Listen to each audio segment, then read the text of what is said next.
Selma, in a sense, was one of the finest hours in the history of the Civil Rights Movement. When we arrived at the apex of the Edmund Pettus Bridge, we saw a sea of blue, Alabama state troopers. About 600 of us walking in twos. It was a very peaceful, orderly protest. Well, I had no idea that we would be beaten, that we would be trampled or tear gassed. I thought we all would be arrested and jailed. But in Selma, we had a response from the American people. People came there. The days after Bloody Sunday, there was demonstration, nonviolent protests in more than 80 major cities in America. People didn't like what they saw happening there. There was a sense that we had to do something, we had to do it now. We literally, in my estimation, wrote the Voting Rights Act with our blood and with our feet.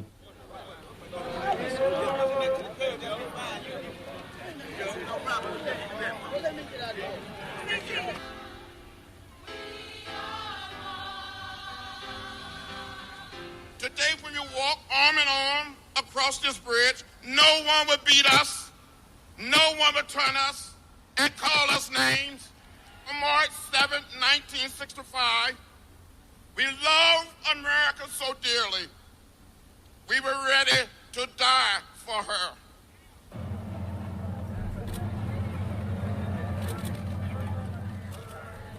55 years ago, a few of God's children attempted to march from Brown Chapel AME Church across this bridge.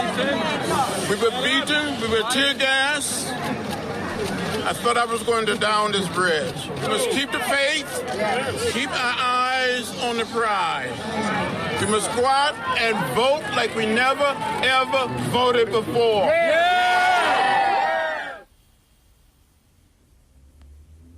Welcome to The Politicrat. I'm Omar Moore.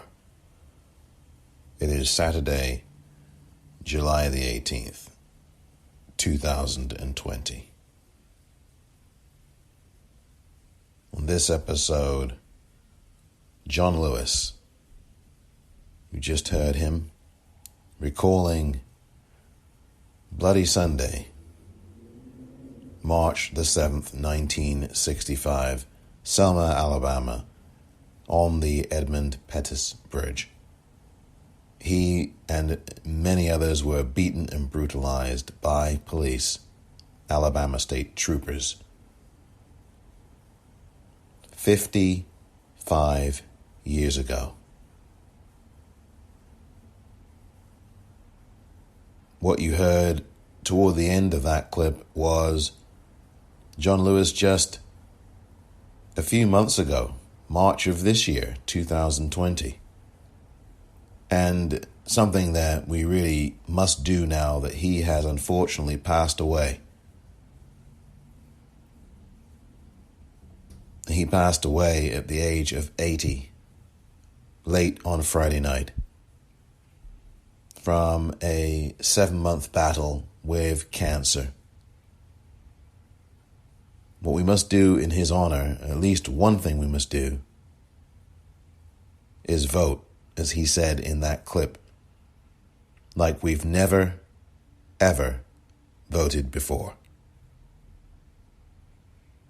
When I return, John Lewis, remembered. Next.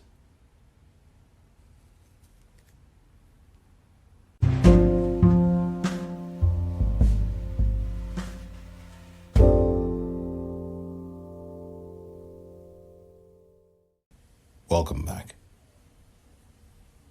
John Lewis. John Robert Lewis was born Robert Lewis on February the 17th, 1940. And he was born actually in Alabama, and got into activism in his teens, late teens, and into his 20s. He was the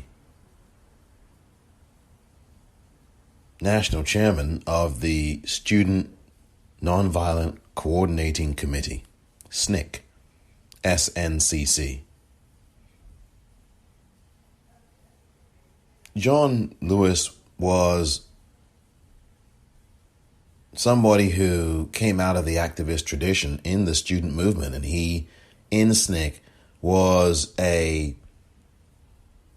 mountain of conscience, of activist spirit, passion, and a fervent desire for justice and change in the United States of America. John Lewis was a firebrand and was a radical, someone who really did fight the power structure, and people forget that about John Lewis. He was more in the tradition of people like Malcolm X, who were not at all willing to compromise any part of their message, and why should they? John Lewis was that kind of activist, if you will. I hate to say that kind, but he was the kind of person, the ilk of person who wanted justice and freedom. And the younger folk tend to want this right now, right this second. And who can blame anybody for that? John Lewis was one of those who set the example of fighting for what he believed in, shedding blood for what he believed in. John Lewis was not just the conscience of Congress. I've heard that being said over the last few hours. In fact, for the last few years, he was really the conscience of this nation.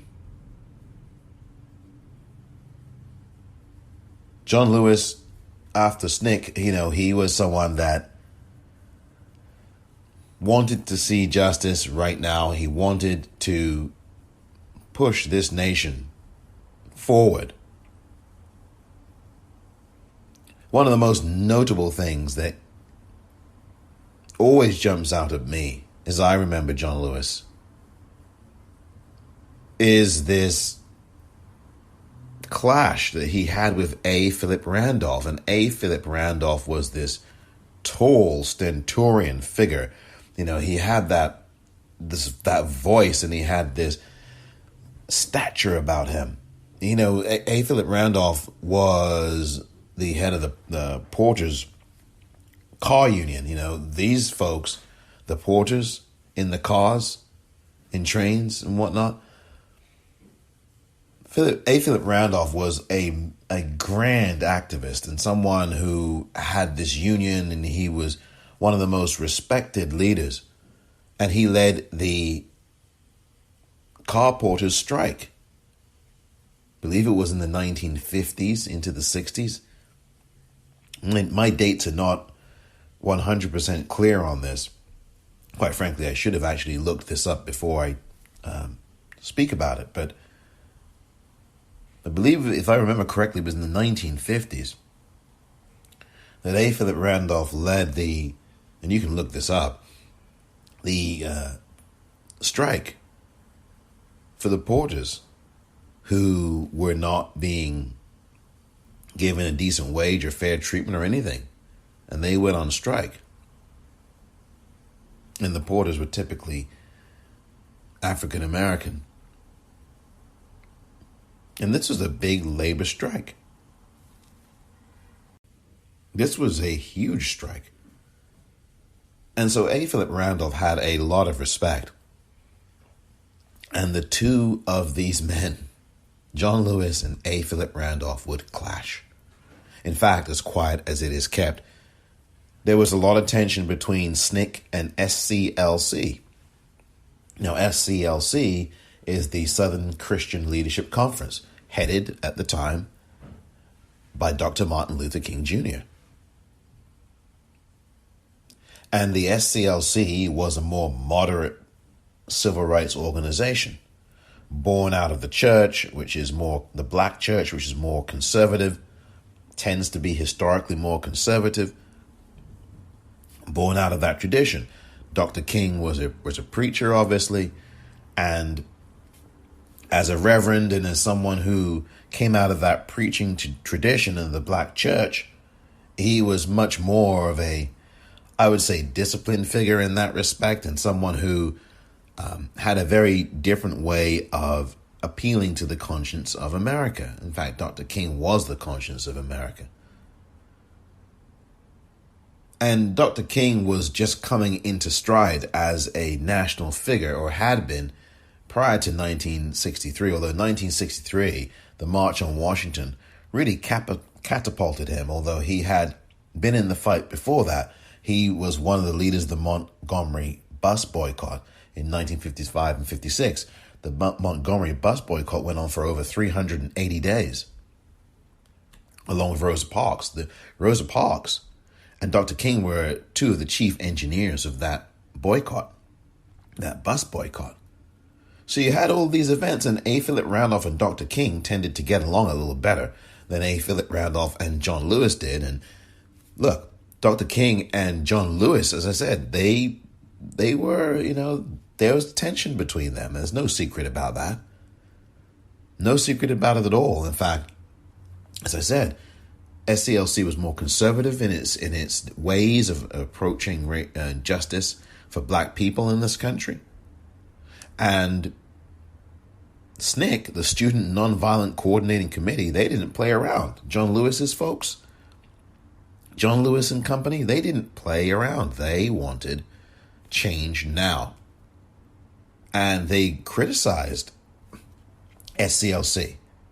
Felt that it was too slow, it was too moderate. Again, SNCC was the younger generation. It was a student movement. And this is something that has always gone on in this world. The clash of generations. And I don't mean that violently. I mean that there's this intellectual clash. There's this one group that wants things right now to change. We've had enough. We're not going to grow up in a world where we are being completely trampled upon. We're seeing this right now in 2020, of course, with the Black Lives Matter movement. And a new generation that is picking up that mantle. And then you had SCLC, perhaps a little bit older, a bit more seasoned, a bit more weathered, a bit more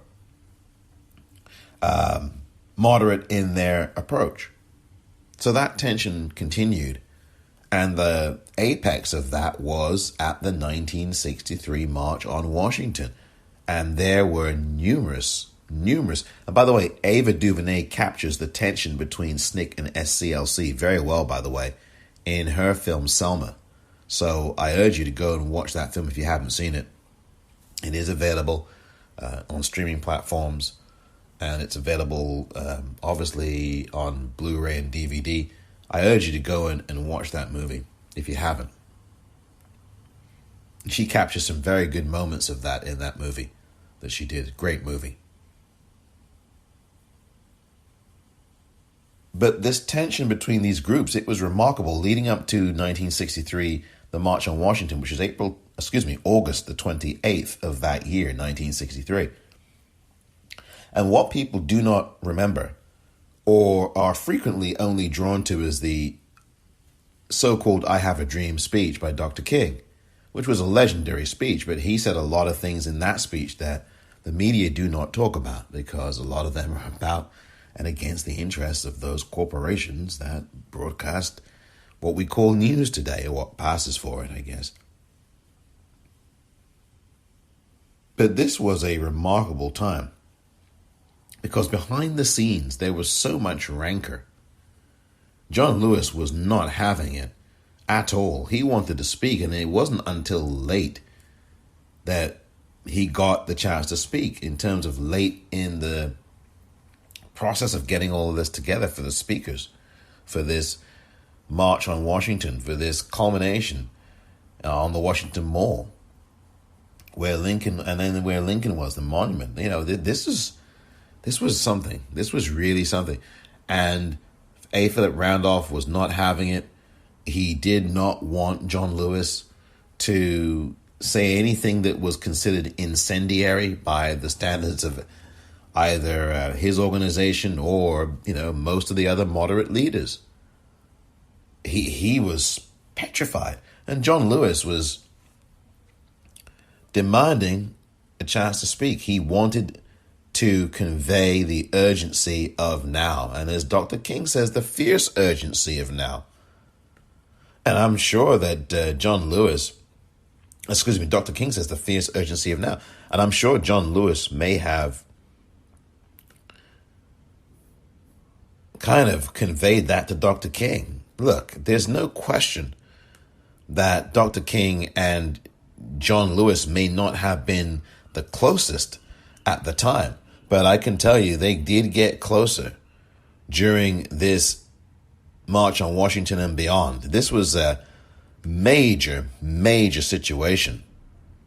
And John Lewis,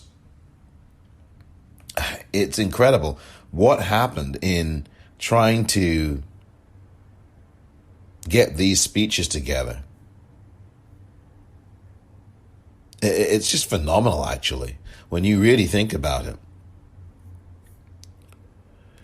A. Philip Randolph was saying this, and the Washington Post has also recorded this story, but Gillian Brockett actually said, this is so interesting. Gillian Brockett in the Post said, that A. Philip Randolph was pleading with John Lewis, absolutely pleading with him. and that Randolph looked at Lewis and with tears in his eyes and said, he begged him, he said to John Lewis, look, quote, I've waited my whole life for this opportunity. Please don't ruin it. This is when I say that John Lewis was a firebrand and a radical, I'm not joking. He was. And quite frankly, that never really wavered throughout his entire life. There was these edits of his speech, and Lewis himself recalls this in his book, one of his several books. He wrote a book in 1998 that was published. It's called Walking with the Wind, a memoir of the movement. That's one that I will be reading, I can tell you, and you should as well. Walking with the Wind, a memoir of the movement. John Lewis. In 1998, that book was published. And there was all of this tension around 1963 and the March on Washington, specifically the speech that John Lewis was going to give.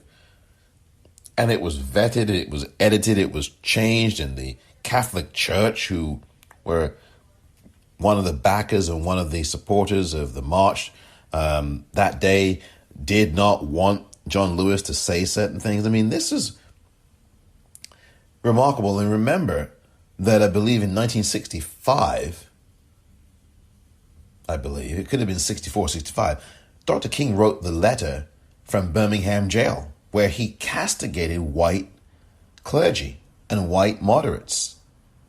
And there's no secret that Patrick O'Boyle, who was the Archbishop of Washington, was one of those people. And it's very interesting because in this speech in 1963 that John Lewis was going to give, O'Boyle himself was, horrified, apparently, horrified by what John Lewis was going to say.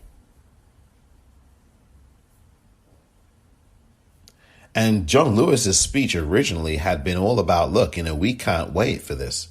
We are fed up with being patient. We've had it with patience.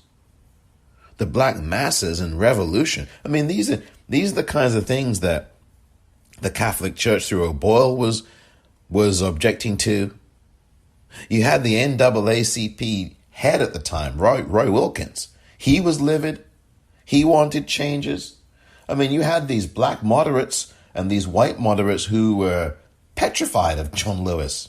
Petrified. This wasn't Malcolm X up there speaking to them. This is John Lewis. Malcolm X completely shunned any of that. He was not having any march. He, as you know, he felt the way he felt, and quite rightly, in my estimation, to be personal about it, because he just felt that this was Malcolm had a way of putting things, as you well know. Bobby Kennedy, I mean, he had problems with John Lewis's speech. I mean, you want to know who John Lewis was? Go back to the behind the scenes of the 1963 March on Washington and the days leading up to that. Bobby Kennedy was not happy. NAACP head Roy Wilkins was absolutely furious. Lewis recalled, quote, and he's talking about Roy Wilkins here, "He started shaking his finger at me and I shook mine right back at him." This was behind the scenes before John Lewis got to speak.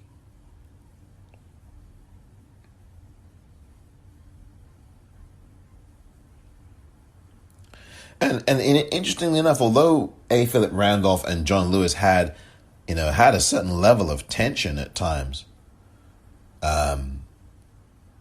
Randolph did stick up for him. Randolph stuck up for John Lewis. John Lewis did get some support from him, but he pleaded with John Lewis.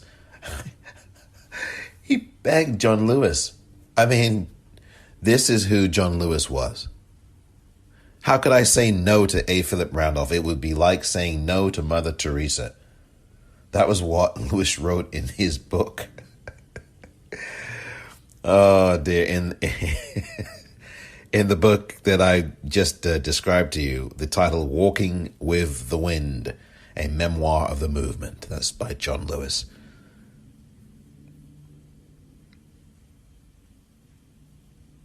And Bayard Rustin, who was the organizer of the march, and Bayard Rustin also, like many of these figures no longer with us, and John Lewis, the very last surviving speaker at that march on Washington. Bayard Rustin was standing right near, and if you look at the video of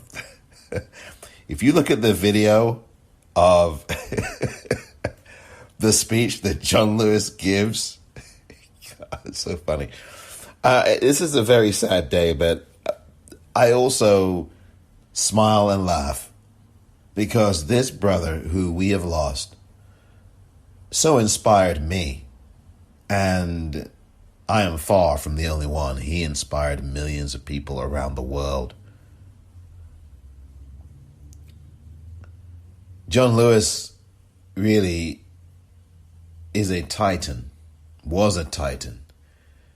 Not just an icon. I mean, yes, that's a word we all use, and of course he was, but he was much larger than even that. And I dare say that, if I may be so bold, he was the closest thing we had to a Nelson Mandela. And I say that in the sense, of course, I know of Dr. King and many other figures who were absolute pillars and pioneers. I'm not dismissing or disrespecting them, but what I'm trying to say is that, granted, John Lewis was not in prison for 27 years, but John Lewis did fight apartheid here in this country in many ways. There was apartheid in this country. Not in the literal similar sense in South Africa, but there was racial injustice, racism, and still is racism and institutionalized racism all over this land. And in the same way that Mandela got to serve in government, granted he became president of South Africa, John Lewis served in Congress. He served in Congress for 17 terms, 34 years. starting in 1987.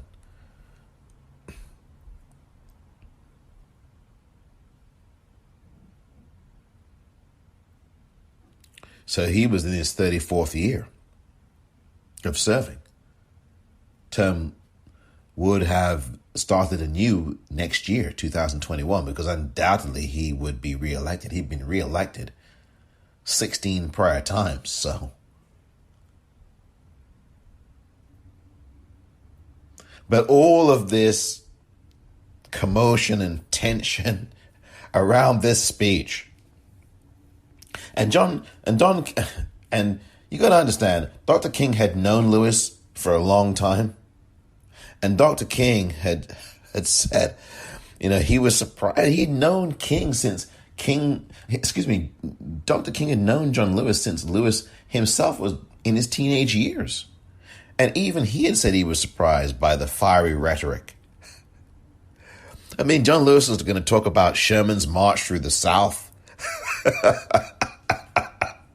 My man, John Lewis. That brother didn't play.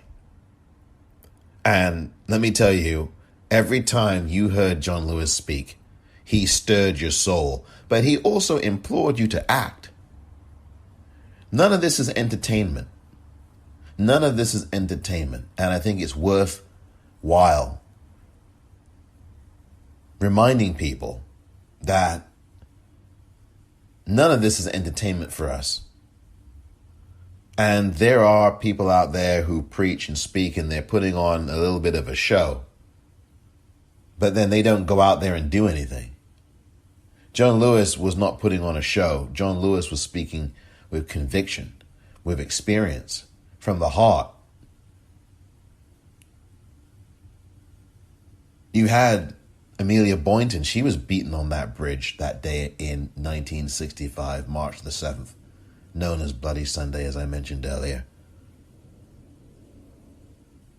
This was sacrifice. John Lewis sacrificed. He would routinely point to the areas on his head where he was beaten. He'd point to his bald head and say, "This is where, here are the dents. Do you see the dents on my head?" And as you heard in the clip that I played to start off, he and the people with him that day were willing to die for America. They were willing to die. John Lewis was willing to die for the country that he loved so much. He didn't have to wave an American flag around. He led by example. He marched. He took the blows, the beatings, the hatreds, people spitting at him, white people spitting at him, calling him names, racist names, threats on his life. Then he went to Congress. So he tried to change things from the inside as well, voted on meaningful legislation that has changed the lives and affected the lives of millions of people in the United States of America. This guy was not just the conscience of the Congress. He was the conscience of America.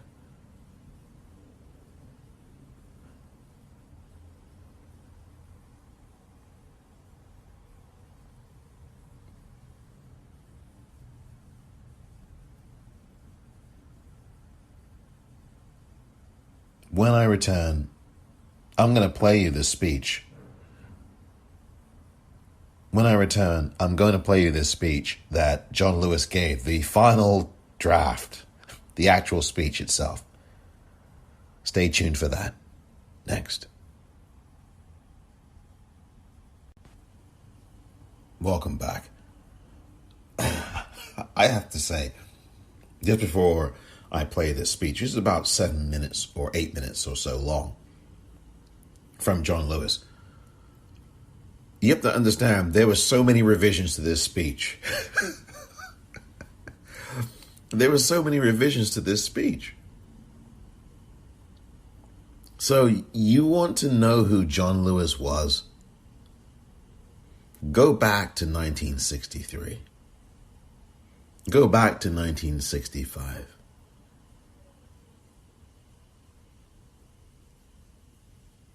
John Lewis really was a firebrand, was a radical, was a change agent. He was really somebody who walked the walk, talked the talk, and walked the walk. And every time he spoke, you knew that he was speaking his experience, his truth, speaking from the heart. You knew it. I mean, so many, I can't get over these revisions to his speech. You know, there were 2 references to black masses, and they had the people, they had him change it to 1. So now it was you can only say black masses once. You know?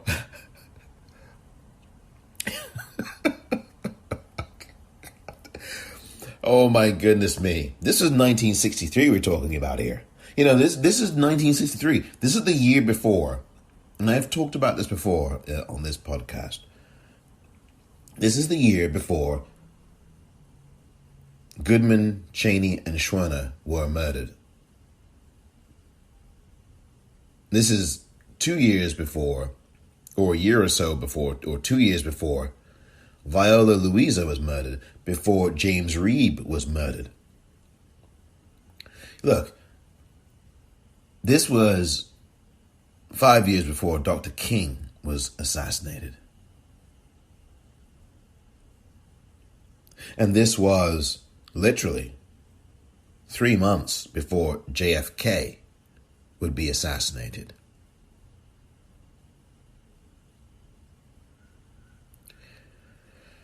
We are now involved in a serious revolution. That was changed to we are involved in a serious social revolution.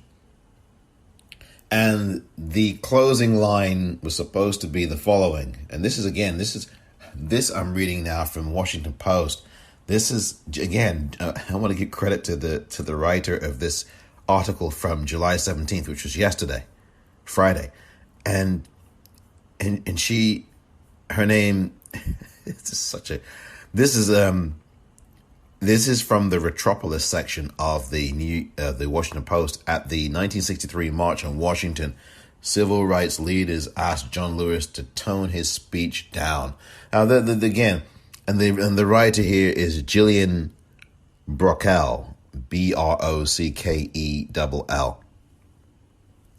and her first name is spelt with a G, Gillian. Now you've got to read that actually, and she includes this thing about the original text. And again, this is the original closing of John Lewis's speech. Quote, "The time will come when we will not confine our marching to Washington. We will march through the South, through the heart of Dixie, the way Sherman did. We shall pursue our own scorched earth policy and burn Jim Crow to the ground non-violently." And the march organizers, Bayard Rustin and them, they weren't having it. Roy Wilkins, the leader of the NAACP, no, you can't put that in there, John. That's got to come out, brother. That's got to come out of there.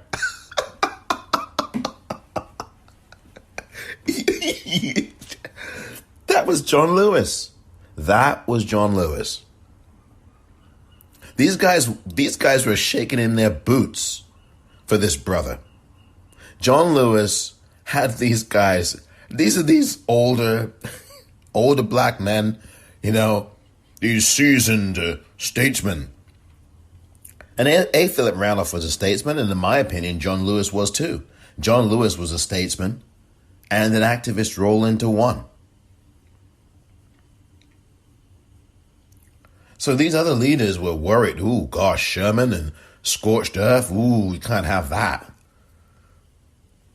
Sherman, Civil War, and ooh, we can't be having that in here. You're implying violence. You're suggesting it. I mean, never mind the fact that John Lewis actually said the word non-violently at the end of what I just read from his original close. They weren't even having that. So they changed it to, we will march through the South, but we will march with the spirit of love and with the spirit of dignity that we have shown here today. Oh, I'm sorry. I mean, listen, this is a very sad day, and I was so sad last night. And I still am very sad. But I laugh at the fact that I think some people are missing this, and I think this writer for the Washington Post gets it. And there are others who obviously know this too, many others. But it's not being reported in the media you watch, just how much of a radical and a brother who was committed to change and justice for black folk in this country was. You have to understand. You know, this guy was not just someone who got beat up on a bridge. I mean, obviously he sacrificed a great deal. John Lewis was an activist through and through and a leader. And he impacted this country more than almost anybody has in the last 50, 60, 70, 80, 100 years, save Dr. King and a few others. And John Lewis built that bridge. And I am speaking about that bridge through generations, from being that 23-year-old who spoke at the March on Washington to being a congressman who continued his mission, that he never changed. His mission was the same from the 50s onwards, from the time that he was a teenager to the time he left this earth when he passed away last night at the age of 80. Not many of us can have such a lasting legacy, such an impactful legacy as John Lewis. There are only a few of us on this planet who can say that they have, who have led with a consistency and commitment that John Lewis did. I think I use an opportunity like this to examine what I've done and what I can do more of. And even John Lewis himself said that he felt that he didn't do nearly enough.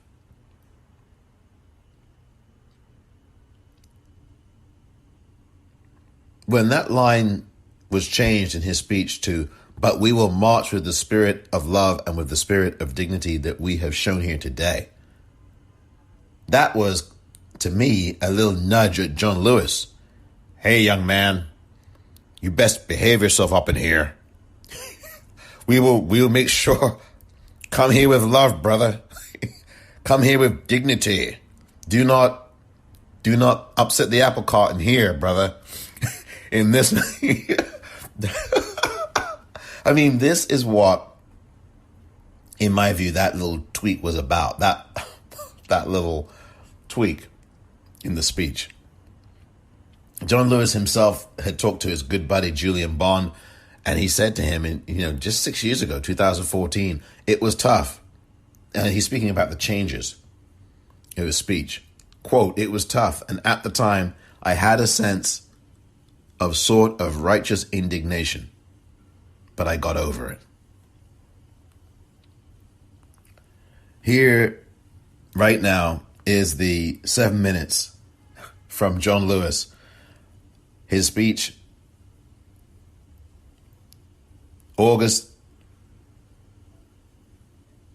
1963, August the 28th, 1963, on the March on Washington at the Washington Mall. Here is Brother John Lewis.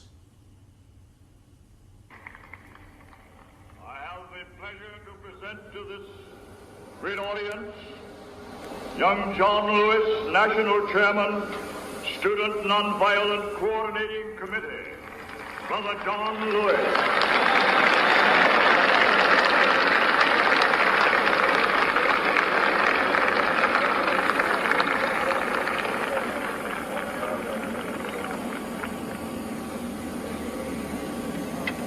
We march today for jobs and freedom, but we have nothing to be proud of, for hundreds and thousands of our brothers are not here, for they're receiving starvation wages or no wages at all. While we stand here, there are sharecroppers in the Delta of Mississippi who are out in the field working for less than $3 a day, 12 hours a day. While we stand here, there are students in jail on trump-up charges. Our brother James Palmer, along with many others, is also in jail. We come here today with a great sense of misgiving. It is true that we support the administration's civil rights bill. We support it with great reservation, however. Unless Title III is put in this bill, there's nothing to protect the young children and old women who must face police dogs and fire hoses in the South while they engage in peaceful demonstration.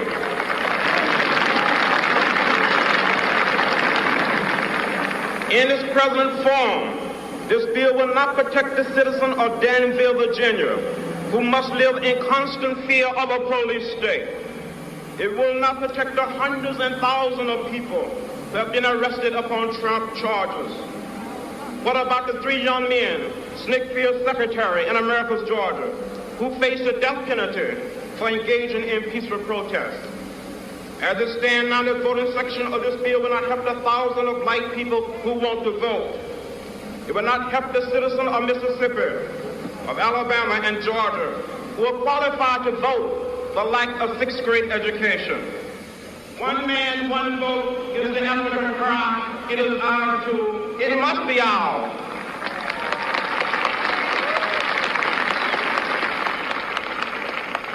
We must have legislation that will protect the Mississippi sharecropper who is put off of his form because he dared to register to vote.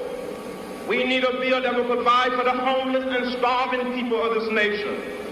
We need a bill that will ensure the equality of a maid who earns $5 a week in the home of a family whose total income is $100,000 a year.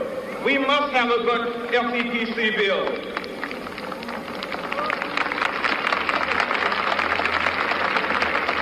My friends, let us not forget that we are involved in a serious social revolution.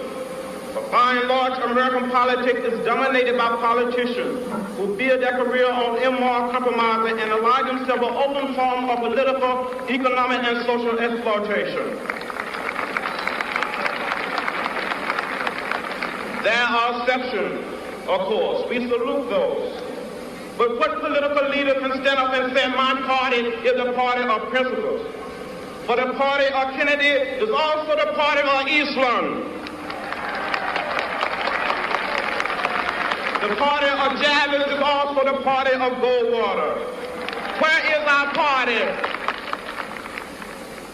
Where is the political party that will make it unnecessary to march on Washington?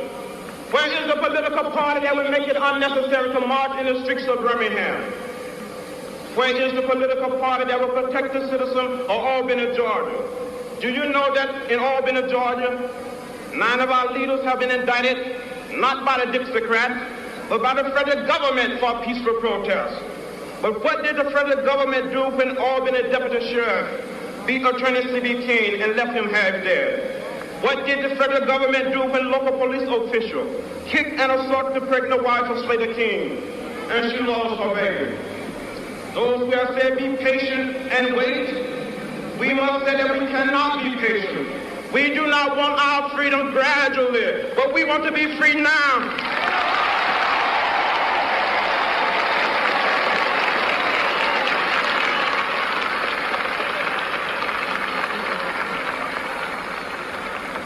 We are tired.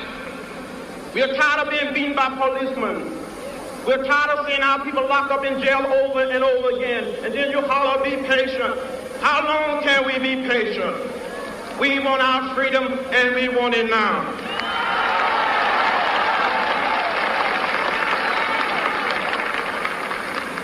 We do not want to go to jail, but we will go to jail if this is the price we must pay for love, brotherhood, and true peace. I appeal to all of you to get in this great revolution that is sweeping this nation. Get in and stay in the streets of every city, every village and hamlet of this nation until true freedom comes, until the revolution of 1776 is complete. We must get in this revolution and complete the revolution. For in the Delta of Mississippi, in Southwest Georgia, in the Black Belt of Alabama, in Harlem, in Chicago, Detroit, Philadelphia, and all over this nation, the black mass is on the march for jobs and freedom.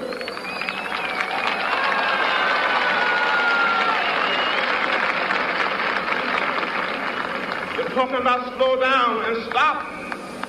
We will not stop. All of the forces of Eastman, Barnett, Wallace, and Thurman will not stop this revolution.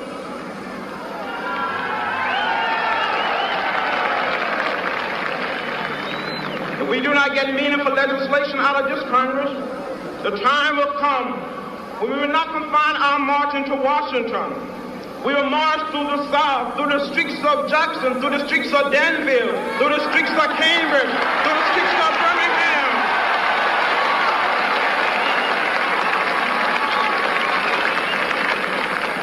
But we will march with the spirit of love and with the spirit of dignity that we have shown here today.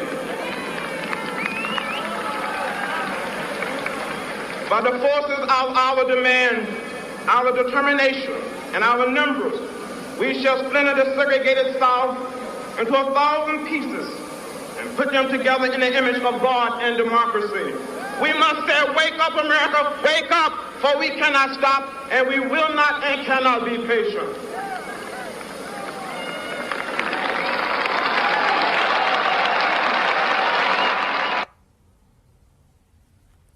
John Lewis. John Lewis. Radical. Radical. In fact, I don't even know if that really is radical. What is radical about standing up for your human rights? What is radical about pursuing justice? When you really think about it, you heard the reception of that crowd on the Washington Mall, August the 28th, 1963. You heard that those words resonated with that crowd. You can find that speech, that entire speech, the 8 minutes or so that it was, on YouTube, of course, and any other platform you can find that on. You can Google that. You can search for it online. Representative John Lewis, speech, 1963, March on Washington. And if you look at the video of that, and I was trying to say this earlier, Bayard Rustin, boy, he was standing right behind him. He was standing right behind John Lewis. You'll see him. He's the brother with the cigarette. He's smoking, because in those days you could smoke in public. I mean, I remember when you could get on an airplane and smoke. I remember that. I was on planes and people were smoking. And they had ashtrays and things. I mean, Bayard Rustin was standing behind John Lewis. The way that Sandman Sim would come out on the Apollo stage and yank your ass off.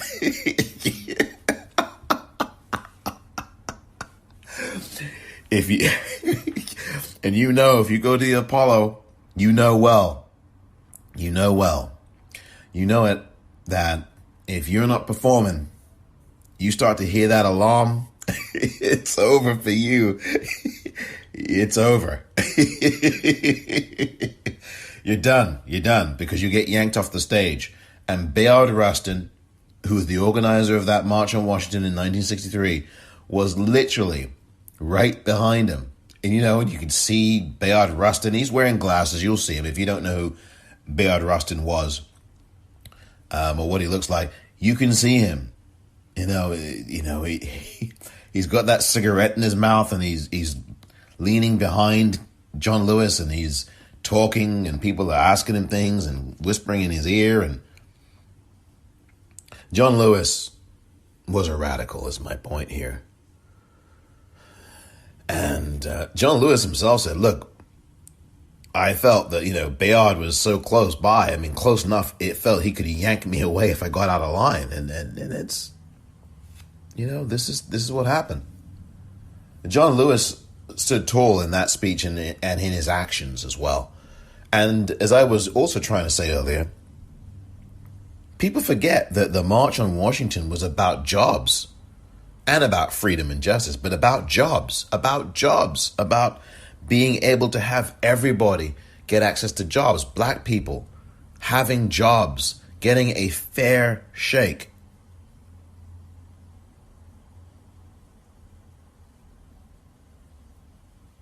The crowd absolutely loved that speech from John Lewis that you just heard. And Dr. King's speech, of course, was going to be the one that got all the attention, because it was an excellent speech.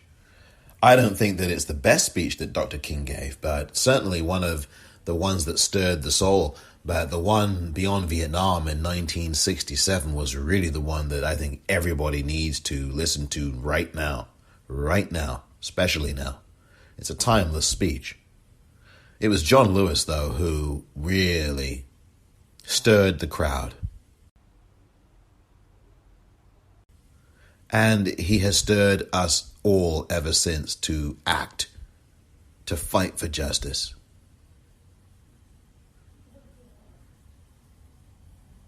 More in just a few moments.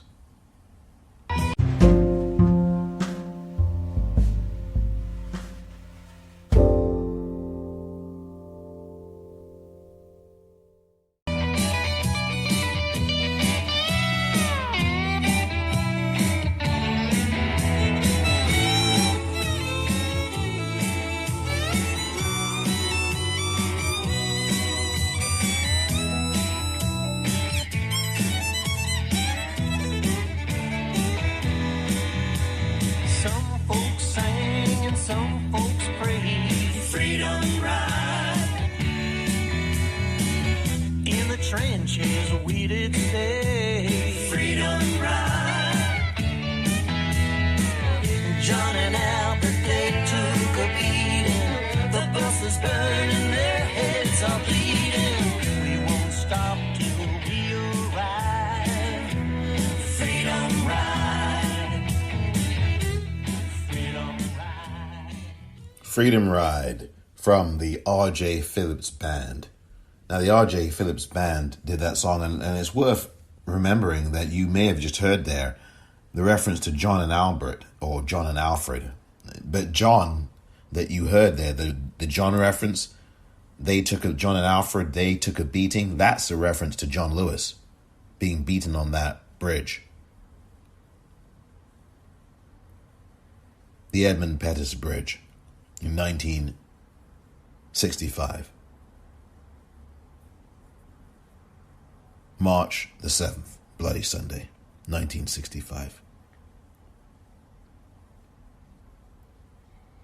And by the way, that song can also be heard in the film Black Klansman, Spike Lee's movie from 2018. Amelia Boynton, as I've talked about, was also beaten on that bridge. She passed away a few short years ago. And speaking of that bridge, the Edmund Pettus Bridge, named after a Klansman and senator who actively participated in murdering people, I should say. This guy, Edmund Pettus, there is no way on earth that bridge should still remain named Edmund Pettus Bridge.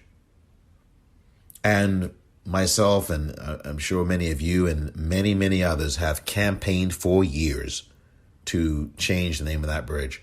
I can't tell you how many Congress people I've called, including in Selma itself, people in the Alabama state legislature, people like Terry Sewell, who was, of course, one of the good friends of John Lewis, who had herself opposed a name change to that bridge.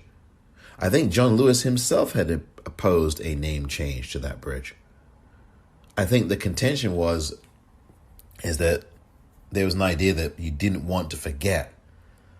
I don't think that John Lewis said this, but the people who did not, some of the other people who didn't want the change were saying that, or had been suggesting it. I don't think there should be a Klansman's name on a bridge now in 2020.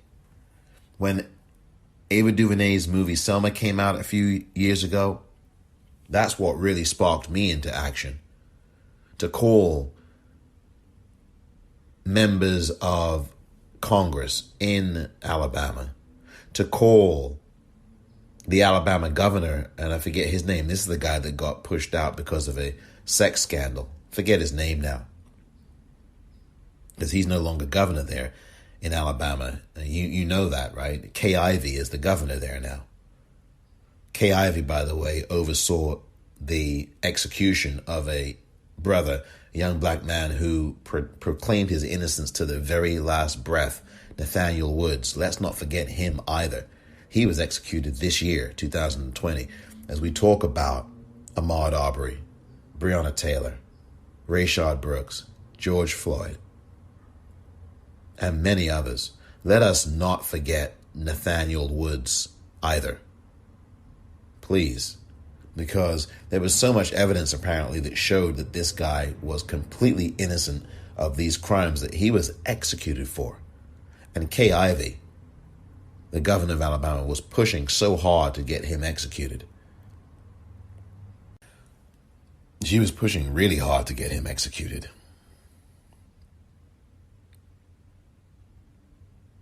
So we need to change the name of that bridge. I think if we want to really honor John Lewis right now, one of the things we should do, must do, have to do, is change the name of that bridge and change it to either the Amelia Boynton Bridge, which is what I had proposed at the time that Ava DuVernay's movie Selma came out about 6 years ago now, 2014, 13 or so, 2013, 2014. Late 2013 into 2014, early 2014 is when that movie was released. And other people have said the John Lewis Bridge. Well, yeah, I think the John Lewis Bridge also. You know, I think either one of those two names would be great. And now that sadly John Lewis has passed, yeah, maybe I think that bridge should be renamed the John Lewis Bridge.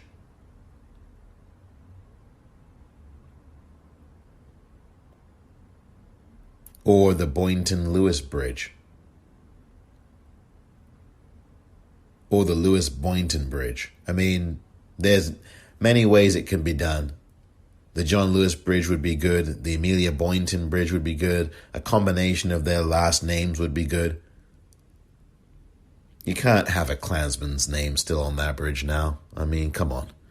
We're pulling down statues all over this country. Pulling them down. And you've still got a Klansman's name on a bridge? Please, come on. We can do better than that in this country now. Now that is an absolute disrespect to Amelia Boynton, to John Lewis now, and to every other and all other of those human rights workers and freedom riders who shed blood, who died. We've got to change that bridge. And there's, look, I was sent something, and I don't know how accurate this is. I'm kind of reticent to read it out on this podcast, but look, there's fairly easy ways to do this. You can look up the Alabama State Legislature. You can go look that up online. You've got the 5 Calls app, the number 5 and then the word CALLS on your phone. You can download that app and you can find that information. There's many ways to get this information. Find out what the names of the people are in the Alabama State Legislature. I would also ask you to contact Representative Terry Sewell. She is from Selma, Alabama. I mean, that's where her district is. and any other representative nearby. And I would also call the governor, Kay Ivey, as well. I think you need to contact these individuals, plus the senators. Doug Jones is in for the fight of his life this November. The Democrat, Doug Jones, who is the senator of Alabama, he is being, he took over that seat in, 2017, to serve out the term of, I believe, someone who retired, and I forget whom. Doug Jones won that election, special election in December of 2017, and he won it by a narrow margin over a pedophile. I mean, a narrow margin. And, of course, it's thanks to black women who really got Doug Jones in that position. But what we've got to do now is we reflect on the life of John Lewis. We have to start acting in the spirit of John Lewis and acting and heeding his call and actualizing it. He spent 80 years, I'd say 70 years of his life, 70 years of his life, fighting to make this country a better place for black people to live in, for all of us to hold our heads up. And we hold our heads up now, even as we are being assaulted, as we continue to be, for generation after generation after generation after generation. John Lewis fought for us. John Lewis fought for a better country for all of us. John Lewis, we have to start acting in his example. Not everybody will be marching. Not everybody will be a member of Congress, but we can all do something. One of the things we really can do, literally, if we have internet access, if you know someone who has internet access, and you may not, but if you know someone who does, tell them to contact, and you should too if you do have internet access, is contact and find out the names of those in the Alabama state legislature. I don't care whether they're Republicans or Democrats, and yes, most of them are Republicans, but that should not stop you from calling them.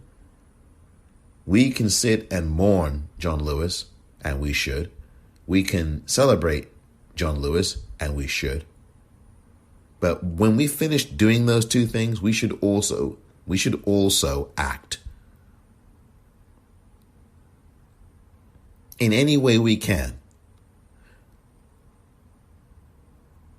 In any way we can. We really should.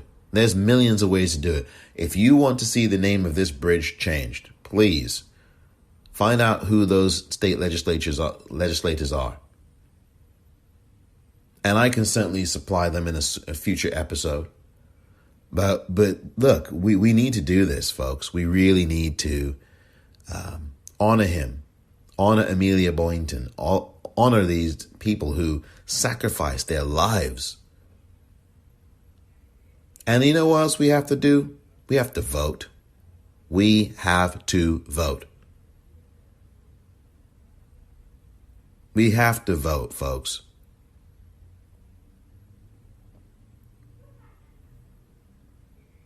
That's what we ultimately have to do. We have to vote this November. We have to vote at any opportunity when there are political races going on in our state, local, state, federal. We have got to vote. You cannot sit out these elections. John Lewis got beaten about the head and the face because he believed that black people should be unhindered from voting. He marched for the Voting Rights Act. I mean, he said it in the clip I played at the very beginning here, that was essentially the Voting Rights Act being put into action. He basically wrote he and the people who took those beatings, Amelia Boynton and others who took the beatings on the bridge that day in 1965, March the 7th, were essentially writing the chapters of the Voting Rights Act. And hey presto,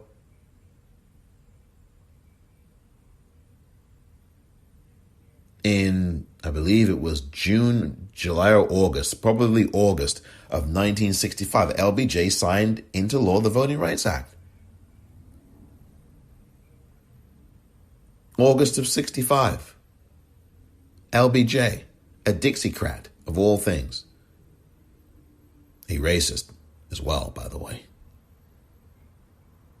Said a lot of racist things in the background and sometimes in the foreground of meetings in the White House and elsewhere on the telephone. But LBJ signing that Voting Rights Act into law in August of 1965, might have been August 7th or 8th. I always, again, the dates, not exact on some of these dates. That you can certainly fact check what I'm saying. And if I'm wrong, let me know, please, because I don't think I am. But look, August of 65 is when LBJ signed that Voting Rights Act, and that would not have been possible had it not been for Amelia Boynton, had it not been for John Lewis marching across that bridge and taking beatings for that to happen. LBJ did not just wake up and say, well, let me just do this. He had to be pushed. Dr. King pushed him. John Lewis pushed him. Amelia Boynton pushed him. Many others did too. Many other women of the movement as well. And I'm forgetting some names, which I shouldn't be. Coretta Scott King, certainly one of them. And there's another name or two. And you can see some of the people that were part of that movement in Ava DuVernay's film, Selma, as I've talked about. So there are things we can do in this year, 2020, especially now. You couldn't get more polar opposites, right, than the man who passed away late last night on the East Coast to the person who's in the White House. You couldn't get more polar opposite. So if we can do one thing at all, is register to vote now in the name of John Lewis. Register to vote now. Check your voter registration. Please do. And check it every week. As I've said many times before here.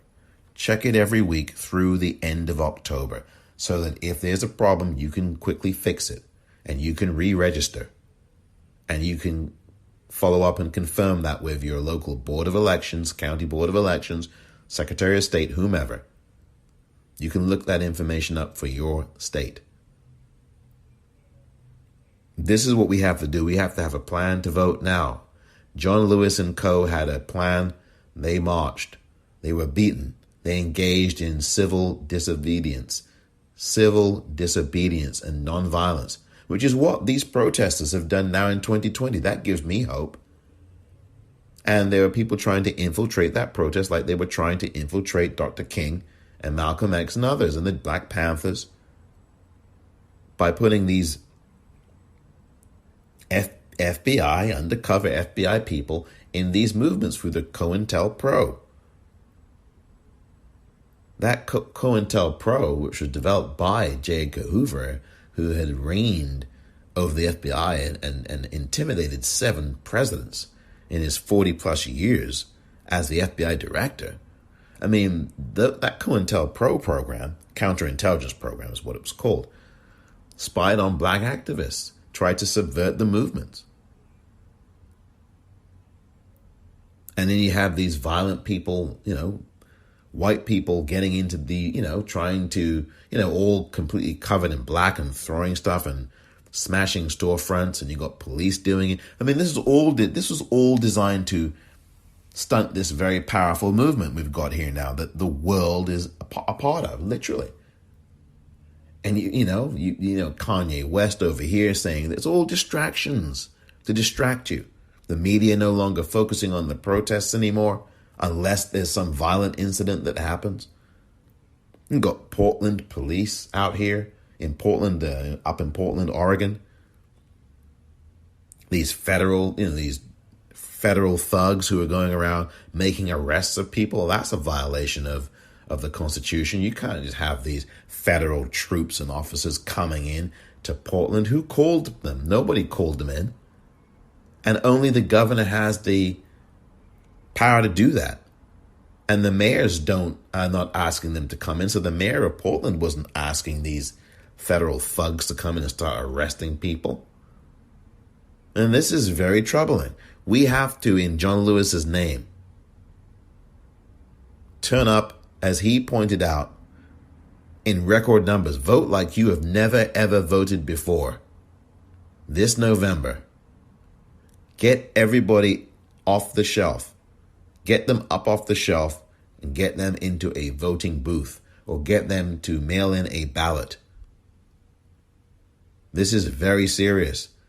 John Lewis he dedicated his life to ensuring freedom and justice for black people in this country and making this world a better place for everybody. He stood up against what was happening to the black and to the brown kids and their parents at these concentration camps along the southern border, where the guy in the White House is separating them from their families. He condemned that. He was very much on the record about that. He stood up for the LGBTQIA community. He's passed legislation. He's voted for legislation to improve the lives of that community, the LGBTQIA community. He's voted on the right side for legislation to preserve DACA. He stood up strongly for it. John Lewis stood up for everybody. He was a champion of the people. He has stood up frequently to stand for extending the Voting Rights Act. We see what's happened to that act as the U.S. Supreme Court in 2013 through Shelby versus Holder obliterated that act, or at least gutted out the Section 4 that's a very important part of that act. But we need to refortify it, and that's what John Lewis was standing up for, so that you wouldn't have all these long lines in Georgia or in Wisconsin or in Kentucky or anywhere else, South Carolina, Texas, California. You wouldn't have because, as I say, that act has been obliterated, and John Lewis stood up. We need to have that act reinvigorated. And we need a constitutional amendment for a right to vote, quite frankly. So this is what is at stake here. John Lewis voted for the Emmett Till Anti-Lynching Act earlier this year, February 26, 2020, which is still sitting on the desk of Mitch McConnell because Rand Paul won't support it. Rand Paul in Kentucky won't support it. And Mitch McConnell should be forcing him to. And Mitch McConnell, by the way, is on the ballot this November in Kentucky. Vote him out. That's how you respect and honor the memory of John Lewis. That's how you live out and carry out what John Lewis was talking about. If you don't want to get in the street and you're in Kentucky, then go vote this clown McConnell out of there. This is the action that's required. Can you put on a mask as well if you're going to go to the voting booth? I mean, John Lewis sacrificed so much. And there are people in this country who won't put on a mask.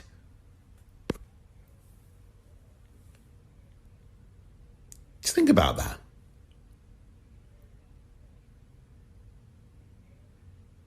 I'll be back with John Lewis in his own words next.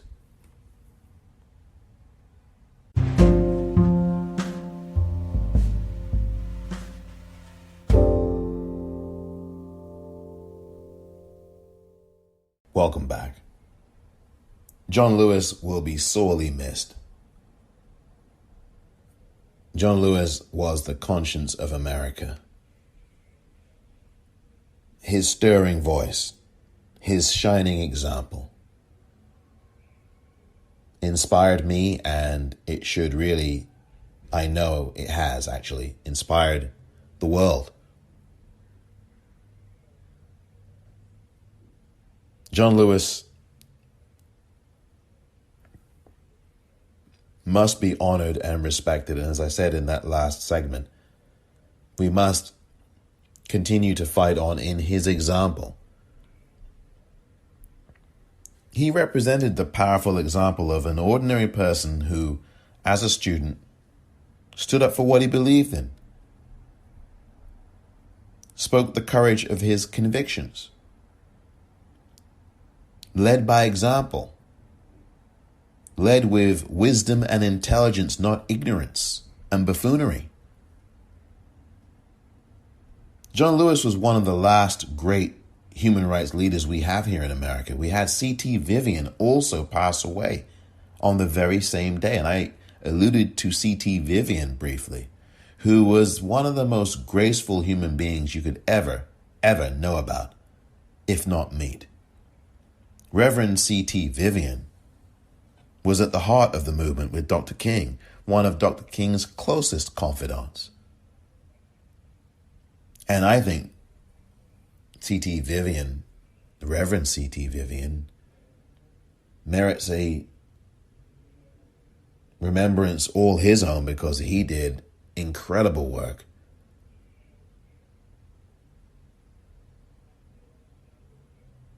John Lewis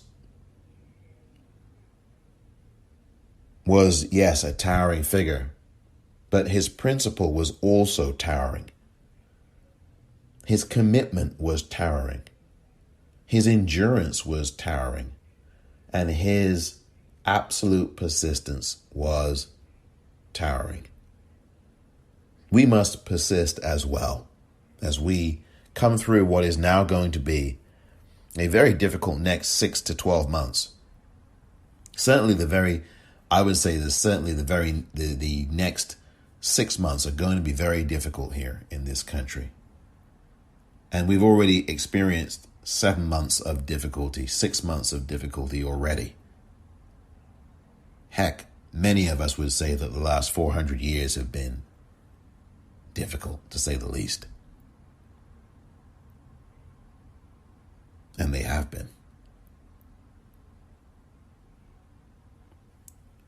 Where those linings are, make them silver, make them gold.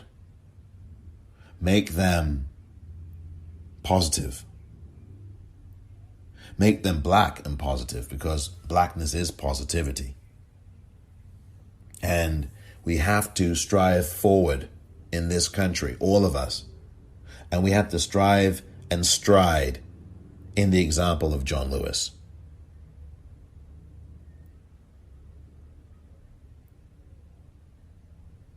John Lewis was a freedom fighter, and he believed in black people. Make no mistake.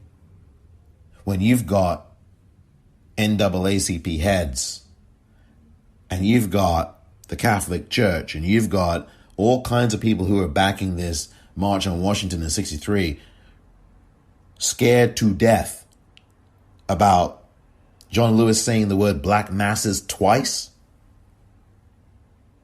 Come on now. John Lewis cared about black people. He cared about all people, obviously. But he cared about the people from which he came. And he should. John Lewis stayed away from the inauguration of the current character in the White House. Well, he doesn't have a character. The guy in the White House. We need to get him out of there. John Lewis also stayed away from the inauguration of George W. Bush. And both of those decisions were correct ones. Everybody is giving their tributes today, and they were last night as well, to John Lewis. And when you read those tributes online, on social media, wherever you see them, on television, wherever, take a close note of what it is they are saying. Take a very close look at it. Actually scrutinize it the way that the NAACP and A. Philip Randolph, and the Catholic Church and these folks scrutinized John Lewis's speech in 1963 before he got to say it. Scrutinize what these individuals are saying about John Lewis in their tributes, and look at their records. The people who are talking about John Lewis, look at their records. Find out if they have marched in stride with John Lewis. Find out if they have stood up consistently the way John Lewis has in their voting records. Find out if they have in their own lives, public lives at least, carried out the kinds of things that John Lewis spoke for, fought for, believed in, and got beaten up for. And then you can find out whether or not their words are sincere or are just politispeak. I want to leave you now with this message from John Lewis. This was on the day that the current fraud, or the fraud in the White House, was impeached. December the 18th, 2019. Rest in power, John Lewis. I miss you so much already. Madam Speaker, I rise with a heavy heart to support this resolution. When we came to Washington in 1961 to go on the Freedom Rise, we chose that day. When we came here on August 28, 1963, for the March on Washington, it was joyful. We met with a young president, President John Fitzgerald Kennedy. When we came here on August 6, 1965, for the signing of the Voting Rights Act, we were excited, hopeful. We met with President Lyndon Johnson. But today, this day, we didn't ask for this. This is a sad day. It is not a day of joy. Our nation is founded on the principle that we do not have kings, we have presidents. And the Constitution is our compasses. When you see something that is not right, not just, not fair, you have a moral obligation to say something, to do something. Our children and their children will ask us, what did you do? What did you say? For some, this vote may be hard, but we have a mission and a mandate to be on the right side of history. I'll yield back to Banner's of my time.